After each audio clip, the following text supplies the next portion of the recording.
Hey, fellow YouTube homebrewers. This is my weekend, or coming up weekend, for me to start doing my first brew. What you're looking at here are my two yeast starters. I did them a couple hours ago. The one on the left was done and put down here in my basement about 1:30. The one on the right was put down here about 3:30, and it's now 4:30-ish. Let's see if I can get in close. You can see. I don't know if it'll percolate here or not, but there's definitely some. Oh, there it goes. There was something. Almost immediately, about maybe less than an hour after I put this first one down here, it started going to town. And this one looks like it's doing the same thing. It's been down here just a little over an hour, and I already got some bubbles going on in there, so it's already starting its fermenting, which is good.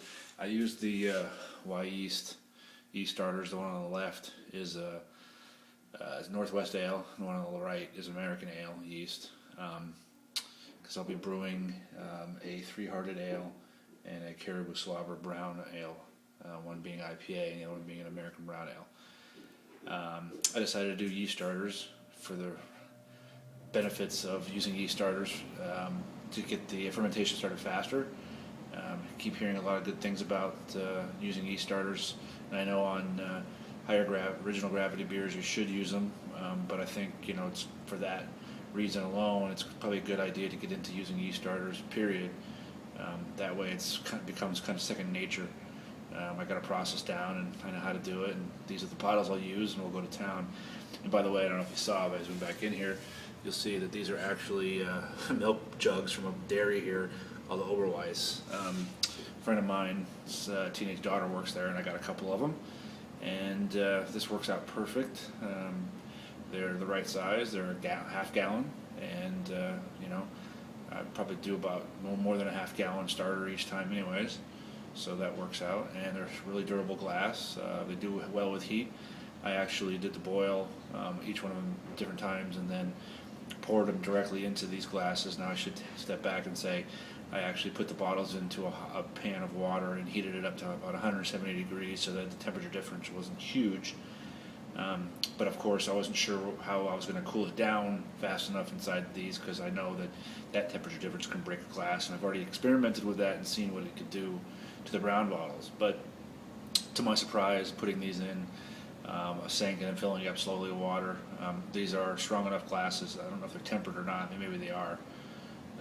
They didn't break, and they might be designed for heat because of what usually goes into them with milk. And I'm not a dairy person, so I don't even know if they heat up the milk before they put them into these things.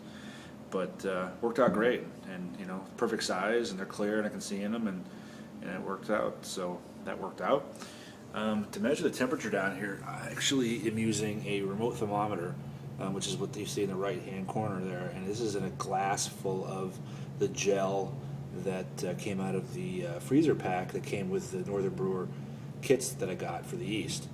Read online, and it slips my mind where I read it, but I read it a couple places, and it stuck in my head that accurate way of measuring temperature in an area instead of the ambient temperature is how it specifically interacts with a liquid is to use some sort of liquid, and that's what I'm doing here. So it's not going to spoil or shouldn't grow any bacteria. I'm sure it's chemically treated, so I don't have to worry about any of that kind of stuff. But I did see the difference. It was measuring probably about 66.7 degrees before I put it down here like that, and when I put this gel in there, immediately went to 65 degrees, and it's been staying at that ever since. And the temperature down here, as far as I can tell, the way it feels hasn't changed much. So I think this is just a more accurate depiction of the temperature down here. And this is my basement, so we are below the permafrost here in the Chicago area. So about it's an 8-foot ceiling, so I'm totally underground here. I can pan up a little bit, you can see. Once I finish this basement, the area that I'm standing in is going to be a brew room. And I kind of got some stuff down here, to go. But basically, this is going to be where I'm going to be brewing the beer.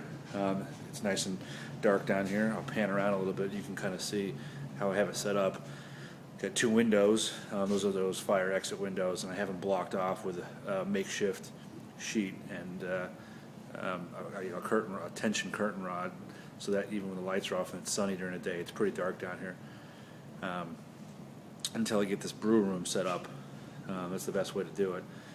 And so, yeah, that's it. I'm going to be brewing this Saturday, and hopefully these yeasts do good. I'm really impressed by what I've seen so far.